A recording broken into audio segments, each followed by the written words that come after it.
Hello， 大家好。有朋友给我留言说，愿望一直没实现，有一些是关于情感的，能不能复合啊？能不能回心转意啊？我从小被灌输的观念，看到的世界，让我对感情没有一丝一毫的幻想，都是负面的。在我看到这些留言的时候，我就突然想到一个问题：如果我们的愿望在未来会给我们带来不好、糟糕的，甚至是痛苦的结果，那普世是会让我们的愿望实现呢，还是不实现呢？我们不可能知道1年后的未来会发生什么未知的、不可预测的、糟糕让我们痛苦的事情，但普世他知道。今天我们就来聊聊，如果你许的愿望会带来不好的结果，普世还会让我们的愿望实现吗？我站在自己的角度看到的世界，不一定代表你会和我一样，只是希望通过我的分享，让你去换一个角度看待问题，把生活当中那些不太顺心、不太如意的事儿，当成是生活的一个馈赠。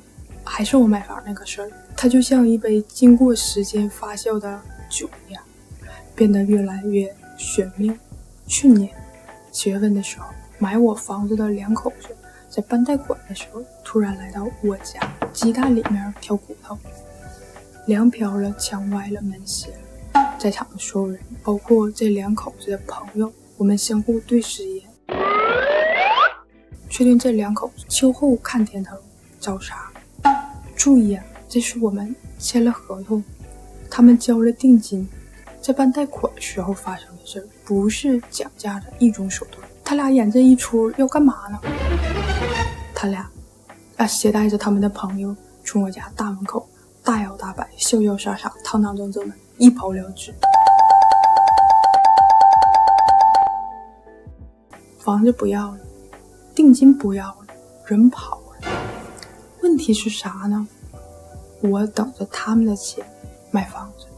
更重要的是，我们是通过二手房中介进行房屋买卖的。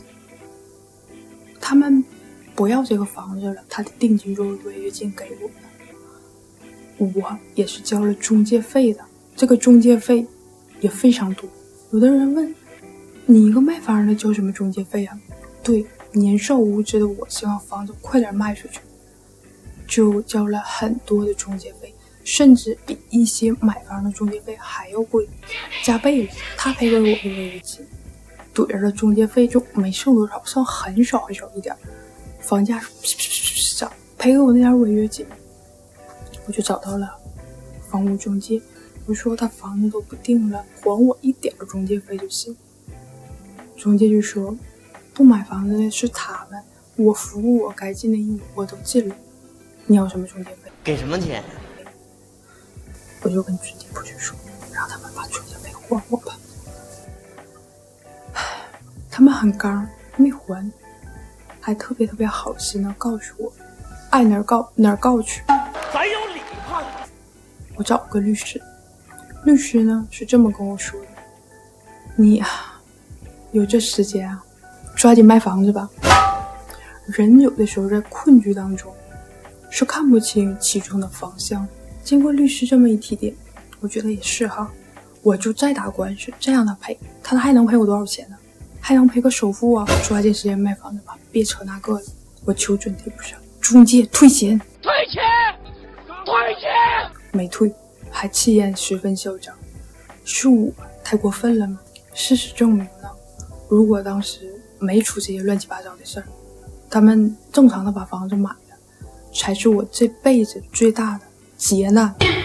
今年更离谱的来了，同一个中介小伙带着同一伙客户都是同一伙人，又来到我家又买房。当时我们身边所有的亲戚朋友都认为组团又来骗你俩来了吧，但我想不能，他们毕竟还是赔钱的，我还是赚点。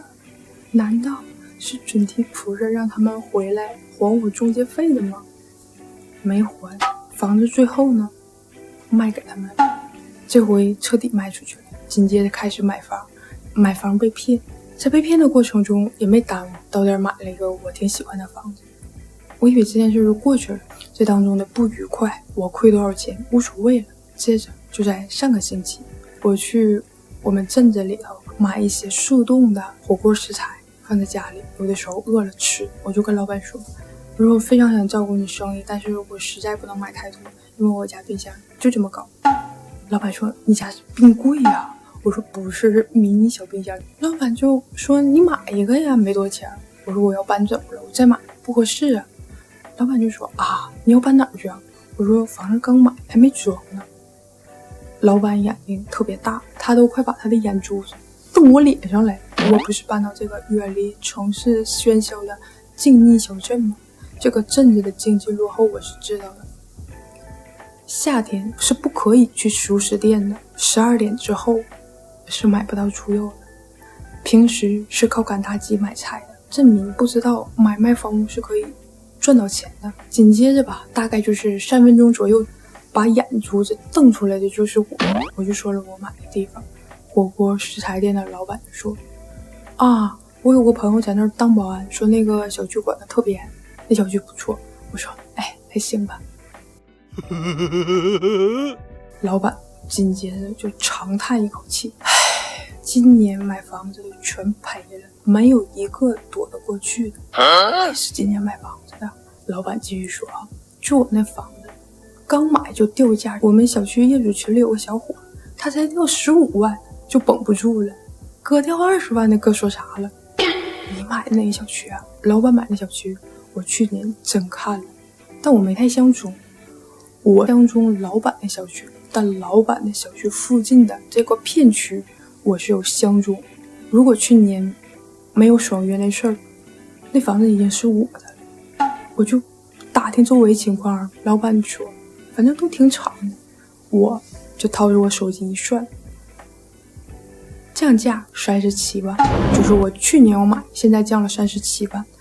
还有一个备选方案，万一这个房子没选着呢，就是 Plan B， 掉了35万。当时我心里老感谢那对夫妻了，我宁可不要那中介费，我宁可不要那违约金了，我也不要一下子房子跌这么多呀。当时我根据一套我自己认为特别符合科学逻辑的办法选择的房子，将会对我幼小的心灵造成巨大的打击，要接受心理疏导的那种。大皮皮当时没在我的身边，在回家之后我就把这些话原封不动的学给了大皮皮。大皮皮在听了这些之后，跟我设想的那种如雷暴击的反应完全相反。他说哎呀，就那片区降价跌了，咱们买这个片区没降。真没降吗？我们今年买这个片区和我们今年被骗的房子在一个片区。我今年在被骗那个房子的工地附近转悠，想看看到底这房子离马路有多近。我特别怕吵，我就和大皮皮咱俩一起去那儿仔细看。大皮皮他不怕吵啊，他还有个特点呢，叫他干东他去干西，叫他打狗他去撵鸡。我叫他看房子，他这样。我说你咋还把眼睛给捂上了呢？你拿他没辙儿，行吧，他愿意捂就捂吧。一个也在四处乱逛西装革履的大哥，就和反正一定是没在认认真看房子就对了的大皮皮，他俩相互对视，确定了是同楼盘中人，就开始聊天，互相交换情报。就像我们互相交换情报的时候呢，有一个就是在这个工地干活的阿姨就一直围着我们转，我们走到哪儿她就跟到哪儿。大哥就说啊，今天不是我来买房，是我来陪我嫂子来买房啊，我买的房子全都涨了，啪那个今天我帮我哥他家也选了，这个不错，就是大哥他选的，啪，就没涨之前都超级贵，我们都不敢看不起，差点被我误认为是工地干活的阿姨嫂子，人家是全款买，就我凑首付都费劲。我当时羡慕坏了，暗骂自己眼大无神，有眼无珠，瞎了狗眼。聊的也都挺好的，就和这个阿姨嫂子加了微信，继续互通情报。昨天这个阿姨嫂子就给我发微信了，在我看到微信的一瞬间，我就已经意识到了房子肯定降价了，组团凑人数捣乱，给无良开发商添堵。可我没买呀，嫂子就说你没买，你就是躲过一劫。我也安慰人家，我说咱家还是大开发商呢，有的小开发商都不敢闹，你给人闹黄了，开发商跑了，连房子都没了，何止是降价亏钱呢？就我去年看的那片降了37万呢，少说。就我这次买的这个降了60万呢，对数字啊钱呢真没啥概念。37万、60万、70万、80万都是赔定产，这60万特殊的触到了我。咋触的呢？60万是大皮皮告诉我们家能拿出来的最多的首付钱。亏一个首付，这个房价吧，大概就是从我们要卖房子的时候开始狂涨，等到第一次爽约退房的时候开始疯涨，在我们准备要买的时候呢，开始猛涨，到我们买完之后呢，缓慢的涨一阵，然后就给我跳楼的方式暴跌。对了，我今年买的那房子为啥没降价呢？在那之前房就卖没了，就连我认为还得再卖5年的那别墅都没了。从这一连串的这些事件中就想到一点，他们突然爽约不买房，还不还我中介费，和37万比，小钱小事儿。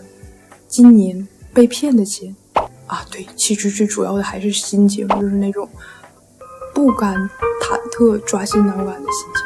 但是当时真没那心情，完全是看热闹的心情。